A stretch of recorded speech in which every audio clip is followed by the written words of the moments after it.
I am telling you, all these beginner mistakes I'm sharing with you are from personal experience. Hey everyone, it's your girl Rose. Welcome back to my channel. In this video, I want to talk about the 3 deadly mistakes that beginner options traders make.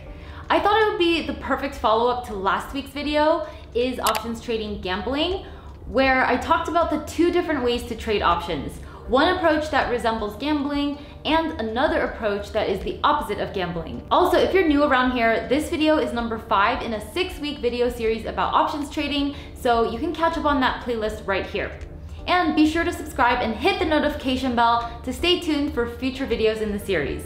Now, I've had the opportunity to learn a lot about trading over the years, both from my experience working as a forex trader on Wall Street in my mid-20s and also from my 5 years of trading options on my own at home for side income. I wanted to save you from some of the pitfalls that happen to many people who are just starting to dip their toes into options trading, and I've got some stories to share with you as well, since no one is immune to making mistakes, myself included. So with that, let's dive right into the video. The first deadly mistake beginner options traders make is getting too emotional about losing money. Sometimes the fear of losing money is so great that it just prevents people from ever pulling the trigger. Analysis paralysis, anyone? But maybe it'll help if I just tell you this. You will lose money. It comes with the territory. If there was a way to trade where you never lost money, everybody would start doing it and we'd all get rich and then it would no longer be profitable, right? So the willingness to accept losses once in a while, that is the price of admission when you get into trading, or even just investing in stocks or doing anything at all in the financial markets. When it comes to options trading, it is a numbers game. If you follow a system where you only place trades that have, say, a 70% probability of success, then your trades will be successful roughly 70% of the time. However, that still means that 30% of those trades will not be successful. So if you do lose money, it's not because you did anything wrong or because you're stupid, it's just math. So it helps to view losses simply as the numbers and probabilities just working themselves out rather than attaching all kinds of stories and negative emotions to those losses. That being said, losing money is not fun, it's never fun, and no matter how cool-headed and math-based you are, it's just not fun. So the second piece of this is this. Never risk more than you can afford to lose on any one trade. That way, if one trade goes bad, you don't lose everything you have.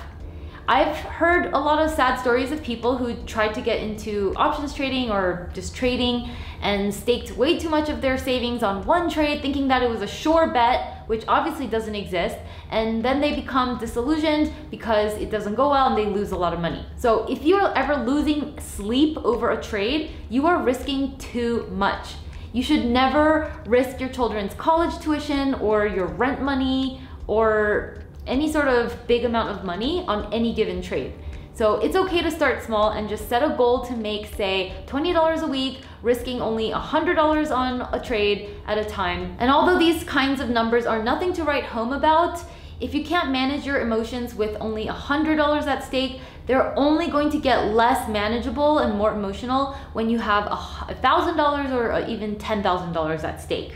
If you've done your homework, you understand how options work, and you know what you're getting into when you place a trade, and you're keeping your trade sizes small and manageable, then I say just go for it. You're not gonna learn anything in a state of eternal analysis paralysis, and if you can train yourself to see losses as part of the game rather than as something to avoid at all costs, that will make it easier for you to move forward and keep your emotions out of it. If you'd actually like to learn more about how to be systematic and non-emotional with your options trades, sign up for my upcoming live masterclass, 1K on the side, 3 insider tips to creating consistent monthly cash flow with options trading. I will be spilling all the tea on how to do a hands-off, systematic, and non-emotional approach to trading options that does not require you to be glued to a trading screen all day and stressing out. And this approach is based on math and common sense.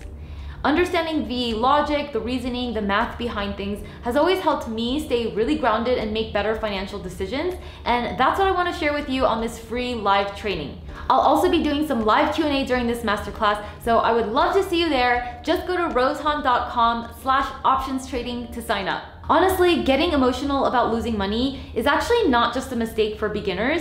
This is something I constantly need to remind myself of as well, and it's always a work in progress. And I actually want to share a story with you of a trade I did not too long ago last year where I got kind of emotional about losing money and it didn't turn out well. But I'll share that story with you a little bit later in this video because it's also a great example of beginner mistake number 2. I am telling you, all these beginner mistakes I'm sharing with you are from personal experience.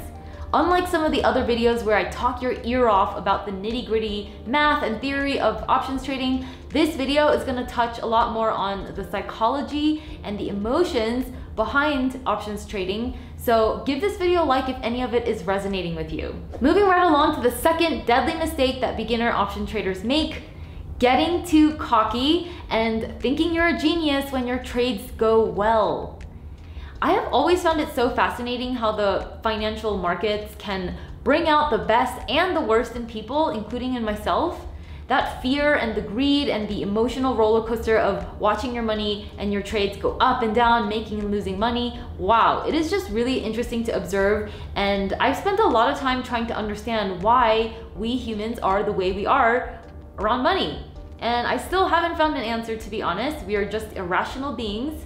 And that's that. When you first start trading, you might have a nice little streak of beginner's luck, which if it does happen to you, I'm happy for you. And that's where everything you touch would turn to gold, and then you start thinking that it's easy to make money trading. Of course, it is great to make money, but it's really important to not let success get to your head. Because once you start getting too cocky, you might start getting careless, you might start putting on sloppy trades or bigger trades than is appropriate for your account size, and then you might end up losing everything and just getting right back to square one. Or, as was the case for me, you might not be able to gracefully accept a loss. So once there was a time, a period of about 7 months, where I was literally nailing every single trade. Like every single trade was making money, all of my directional guesses were correct, and I was just flying high. And this is great and all, but then I started becoming almost like addicted to the feeling of winning.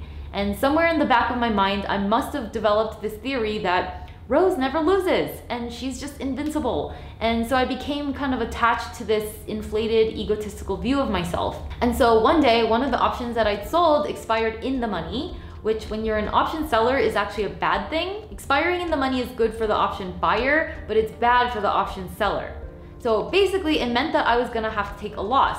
While I won't get into the mechanics of options expiry and assignment in this video, let's just suffice it to say that what could have been a $130 loss turned into a $670 loss, because rather than just accepting a small loss, I tried to save the trade by doing all these shenanigans and adjustments that ended up only increasing my loss by a lot. And to this day, it is my worst performing trade ever at a $670 loss. Afterwards, I stepped back to reflect on what had happened, and I realized that my pride had prevented me from gracefully taking a loss, even after all of these years of trading. So precisely because I'd gotten too cocky after a long winning streak, and in the moment, I just refused to believe that a loss could happen to me, so I made some emotional decisions as a result. There's definitely a lot of psychology and self-awareness involved, because once you learn the strategy and the mechanics, I would say 90% of being able to consistently generate money with options trading is mastering your own psychology and your emotions. Over time, I've learned to accept that if my trades are doing well, it's not because I'm a genius, far from it. It's because I'm following a good system and maybe also a little dose of luck. So really nothing to my credit. It might sound a little self-deprecating, but I found that a healthy dose of skepticism and level-headedness is actually good for you. Come to think of it, I found that the best investors and traders in the world all share these same qualities. Whether it's value investors like Warren Buffett, Joel Greenblatt, Guy Spear, or big-time hedge fund managers like Ray Dalio and Paul Tudor Jones. Okay, and now for the third and final deadly mistake that beginner option traders make: not understanding their exposure before getting into a trade. If you have ever tried to learn about options, chances are that at least once you've come across some funny looking hockey stick diagrams that look like this. Now these illustrations are called payoff diagrams, because they show you what your option trade would make or lose if the underlying stock moves up or down. Theory is boring, and it's certainly not very exciting to look at two-dimensional lines and graphs, but it is so important to not skip this part because these payoff diagrams help you understand what your downside exposure is before putting any real money at risk.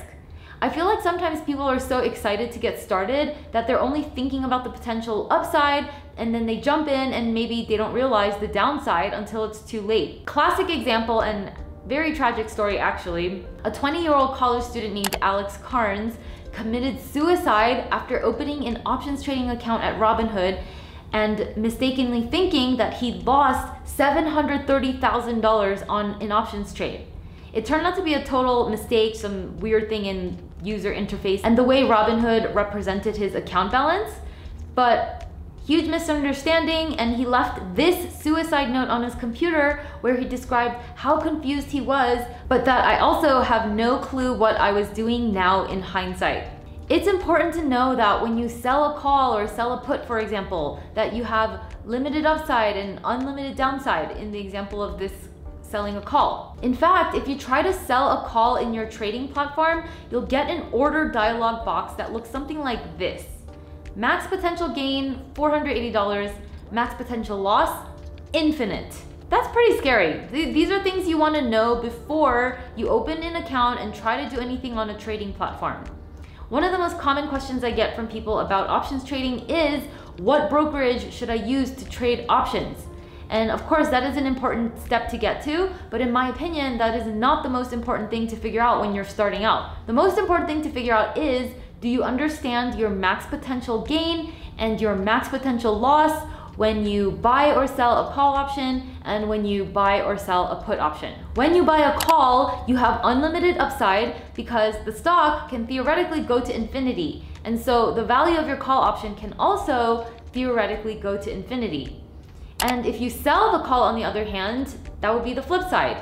The buyer of the call has unlimited upside, which means the seller of the call would have unlimited downside.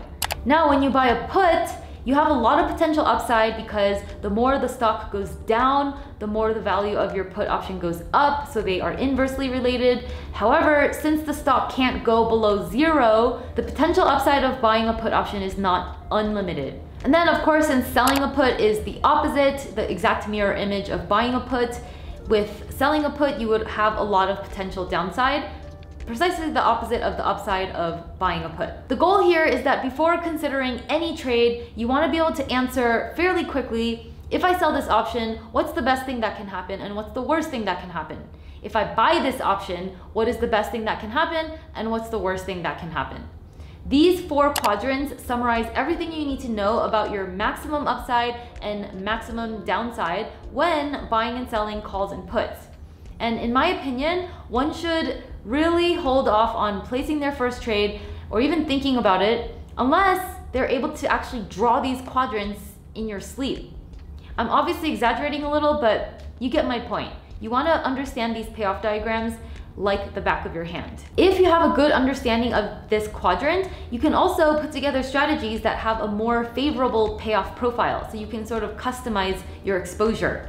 For example, if you sell a call at 1 strike and then buy a call at a higher strike, instead of a payoff profile like this, where you can make 1,000 but potentially lose millions, you'll get a kinked payoff profile like this, where you can make a more modest, say $100, but you'll also cap your loss at $400.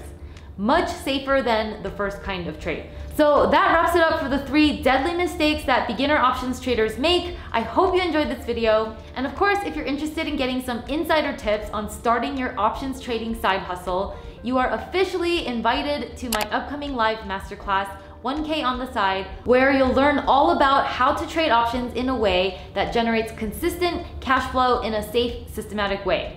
Seats are filling up fast and there will only be 3 live trainings, so just go to rosehan.com/options trading to sign up. That is it for today. Thank you so much for tuning in. I really appreciate you. Give this video a like if you got value from it. This was video number 5 in my 6-week options trading for beginners video series. And in next week's video, I'm gonna share with you what my options trading routine looks like on a daily, weekly, and monthly basis. So I hope you're excited for that. Honestly, it's gonna be a short video because it's not like I spend hours and hours every day trading options, so there's not a whole lot to show, but I'm excited to take you a little bit behind the scenes, so I'll see you there. Until then, subscribe to my channel for more awesome content on how to seriously up-level your financial literacy and live life on your terms. And I will see you next week, same time, same place. Bye!